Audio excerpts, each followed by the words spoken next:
इस फिल्म की कहानी पॉल और बी नाम के एक कपल पर आधारित है जो दिन रात घपाघप करने के लिए जंगल के बीच में बने हुए एक कैबिन में जाते हैं। अब इनके साथ वहाँ पर क्या क्या होता है और वो दोनों अपने इस महान काम को पूरा कर पाते हैं या नहीं, ये हम आज की इस एक्सप्लेनेशन में देखने वाले हैं। हेलो दोस्तों, आज मैं जिस फिल्म को एक्सप्लेन करने वाला हूँ उस फिल्म का नाम है हनीमून और ये फिल्म 2014 में रिलीज हुई थी। मूवी की शुरुआत में हम एक न्यूली मैरिड कपल बी और पॉल को देखते हैं जो घपाघप करने के लिए जंगल के बीच में बसे हुए बी के एक फैमिली कैबिन में आते हैं। दरअसल इन दोनों को दिन रात घपाघप ही करना था, इसलिए ये दोनों ऐसी सुनसान जगह पर आए थे जहाँ पर इन्हें कोई डिस्टर्ब ना करे। कैबिन में पहुंचने के बाद बी पॉल को सारा कैबिन दिखाती है, पर पॉल का कैबिन देखने में कोई इंटरेस्ट नहीं होता क्योंकि उसकी हवस अभी चरम सीमा पर पहुंची हुई थी और उसे उसी वक्त ही धुआंधार घपाघप करना था। फाइनली रात को पॉल की इच्छा पूरी हो जाती है और वो दोनों पूरी रात पलंग तोड़ते हैं। रात को जब दोनों थककर सो रहे होते हैं तो अचानक बाहर खिड़की से उनके मुंह पर एक लाइट आती है। अब इन दोनों ने पूरी रात इतना घपाघप किया था कि इनको होश ही नहीं होता कि बाहर से इन पर कोई नजर रख रहा है। अगले दिन बी और पॉल घूमने के लिए कैबिन के पास में ही बने हुए एक तालाब में बोट लेकर जाते हैं। अब पूरी रात पलंग तोड़ने के बाद भी पॉल में इतनी ज्यादा हवस भरी हुई थी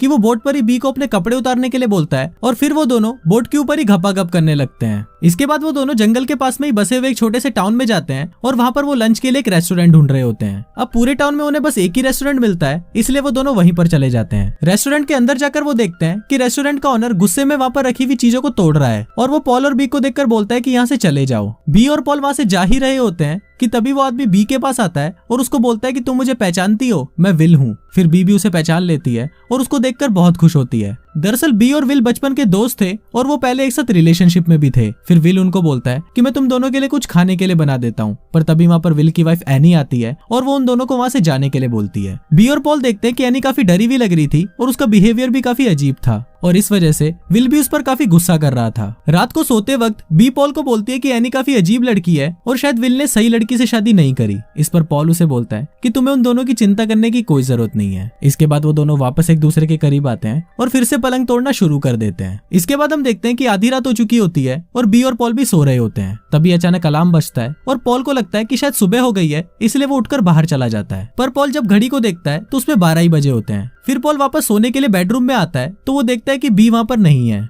पॉल बी को पूरे कैबिन में ढूंढता है पर वो उसे कहीं भी नहीं मिलती। इस पर पॉल बहुत ज्यादा डर जाता है और उसे ढूंढने के लिए वो जंगल में चला जाता है। पॉल जंगल में थोड़ा ही आगे पहुंचता है और वो देखता है कि बी वहाँ पर बिना कपड़ों के अपने सिर को नीचे झुकाकर खड़ी हुई है। फिर पॉल उसके पास जाकर उसे बुलाता है तो बी अचानक से डर जाती है। इसके बाद पॉल अपनी शर्ट उतारकर बी को पहनाता है और वो उसे कैबिन के अंदर वापस ले आता है। थोड़ी देर बाद पॉल बी से पूछता है कि तुम बाहर क्या करने गई थी, तो इस पर बी उसे बोलती है कि मुझे कुछ याद नहीं है, शायद मैं नींद में चलते हुए बाहर चली गई थी। पॉल को ये सब काफी अजीब लगता है पर वो बी को कुछ बोलता नहीं है। अगले दिन से पॉल ये नोटिस करता है कि बी काफी अजीब बिहेव कर रही है और वो बहुत सारी चीजें भूलने भी लगी है। यहाँ तक कि बी को उसके रिलेशनशिप की पुरानी बातें भी याद नहीं है। इसके अलावा पॉल बी की थाई पर कुछ निशान देखता है और जब वो बी से पूछता है कि ये क्या है तो इस पर बी उसे बताती है कि ये निशान मच्छर के काटने की वजह से हुआ है। पर पॉल बी की किसी भी बात पर यकीन नहीं करता और वो उसी जंगल में वापस जाता है जहाँ पर उस रात उसे बी मिली थी। वहाँ ढूंढने पर पॉल को बी की एक ड्रेस मिलती है जो फटी हुई थी और उस पर कोई लिक्विड लगा हुआ था। रात होते ही पॉल में वापस हवस जागने लगती है और वो बी के पास आकर उसके साथ घपाघप करना शुरू कर देता है, पर बी उसे वहीं रोक देती है और बहाना बनाने लगती है कि वो थकी हुई है। ये सुनकर पॉल नाराज हो जाता है और वो बी से उसकी ड्रेस के बारे में पूछने लगता है।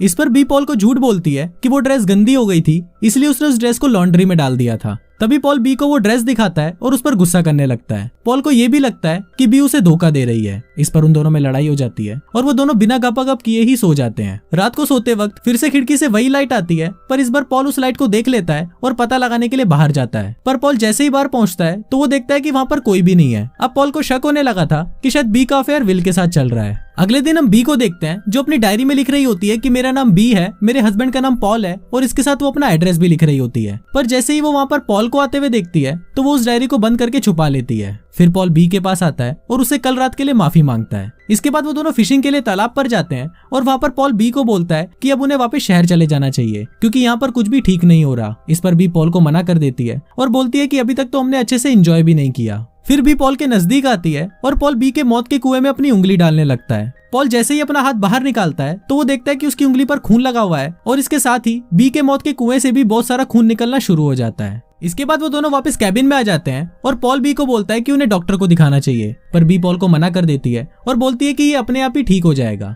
इस पर पॉल बी पर बहुत गुस्सा करने लगता है और बी से पूछता है कि तुम आजकल इतना अजीब बिहेव क्यों कर रही हो। पॉल बी से ये भी पूछता है कि क्या तुम्हारा विल के साथ कोई अफेयर चल रहा है, तो इस पर बी उसे कोई जवाब नहीं देती। अब पॉल को यकीन हो चुका था कि बी का विल के साथ अफेयर चल रहा है, इसलिए वो विल से बात करने के लिए उसके घर पर जाता है। रास्ते में पॉल को एनी मिलती है और जब पॉल उससे बात करता है तो एनी उससे वही बातें बोलती है जो बी अपनी डायरी में लिख रही थी, जैसे उसका नाम एनी है, उसके हस्बैंड का नाम विल है और उसके घर का एड्रेस। फिर पॉल एनी से पूछता है कि विल कहाँ पर है, तो एनी उसको बोलती है कि तुम लोग यहाँ से चले जाओ, तुम यहाँ पर सेफ नहीं हो। और ये बात बोलकर एनी वहां से चली जाती है। एनी जब जा रही होती है तो पॉल देखता है कि उसके पैरों में भी वही निशान बने हुए हैं जो बी के पैरों पर थे। इसके बाद पॉल को पानी के अंदर विल की कैप तैरती हुई दिखती है। पॉल जब उस कैप को उठाकर देखता है तो उस पर खून लगा हुआ होता है और ये देखकर पॉल समझ जाता है कि विल के साथ जरूर कुछ गलत हुआ है। इसके बाद पॉल छुपकर विल के घर पर जाता है और देखता है कि वहाँ पर उनका कंप्यूटर ऑन रखा हुआ है और उसमें कैमरे की रिकॉर्डिंग्स चल रही हैं। फिर पॉल उसमें कुछ दिन पहले की रिकॉर्डिंग्स प्ले करता है और उसमें देखता है कि एनी भी आधी रात को एक लाइट का पीछा करते हुए जंगलों के बीच चली गई है। पॉल आगे देख ही रहा होता है कि तभी अचानक कंप्यूटर बंद हो जाता है। फिर पॉल की नजर उनकी दीवार पर पड़ती है जिस पर डायरी के पेज चिपके हुए थे और उन पर वही बातें लिखी हुई थी जो बी अपनी डायरी में लिख रही थी। फिर पॉल एक पेज उठाता है और देखता है कि उस पर भी वही लिक्विड लगा हुआ है जो उस दिन बी के ड्रेस पर लगा हुआ था।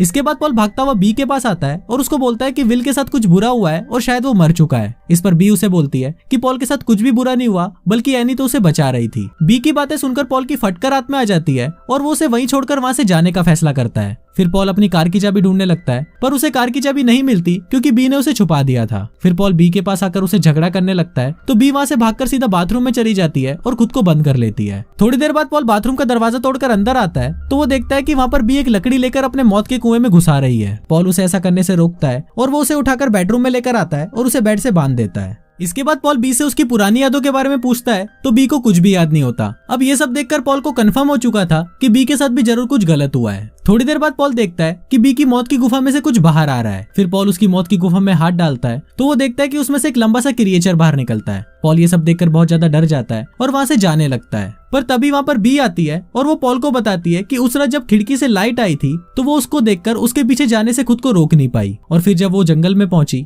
तो वहां पर किसी एंटिटी ने उसकी मौत की गुफा में उस क्रिएचर को डाल दिया था। बी पॉल को ये भी बताती है कि कुछ दिनों बाद वो उसे लेने के लिए आएंगे और उसने ये सब सिर्फ पॉल को बचाने के लिए किया है। फिर पॉल बी को बोलता है कि हमें जल्दी ही यहाँ से चले जाना चाहिए और हम शहर जाकर पुलिस को सारी बातें बता देंगे। पर तभी वहाँ पर वापस वो लाइट आती है और बी पॉल को धक्का देकर अपने से दूर कर देती है और बोलती है कि अब मुझे तुम्हारी जरूरत नहीं है। फिर पॉल वहां से भागने ही वाला होता है कि तभी भी उसके सर पर मारकर उसे बेहोश कर देती है। अगले दिन जब पॉल की आंख खुलती है तो वो एक बोट में बंधा हुआ होता है। फिर बी उसके पास आती है और उसको बोलती है कि तुम यहाँ पर सेफ नहीं हो, इसलिए तुम पानी के अंदर चले जाओ, वहां तुम सेफ रहोगे। पॉल बी को मना करता है और बोलता है कि प्लीज ऐसा मत करो, पर बी पॉल की किसी भी बात को नहीं सुनती और वो पॉल को एक एंकल से बांधकर पानी के अंदर फेंक देती है। और यहाँ व्यूवर्स को पता चलता है कि शायद कुछ इसी तरह से उस दिन एमी ने भी विल को पानी में फेंका होगा। मूवी के लास्ट सीन में हम बी को देखते हैं जिसकी हालत बहुत ज्यादा खराब हो चुकी है और वो वहाँ पर बैठकर टीवी पर अपनी वेडिंग फिल्म देख रही होती है। थोड़ी देर बाद वहाँ पर एमी भी आ जाती है और वो दोनों मिलकर उस लाइट के पीछे जंगल में जाने लगते हैं और कुछ इसी तरह से ये फिल्म यहीं खत्म हो जाती है।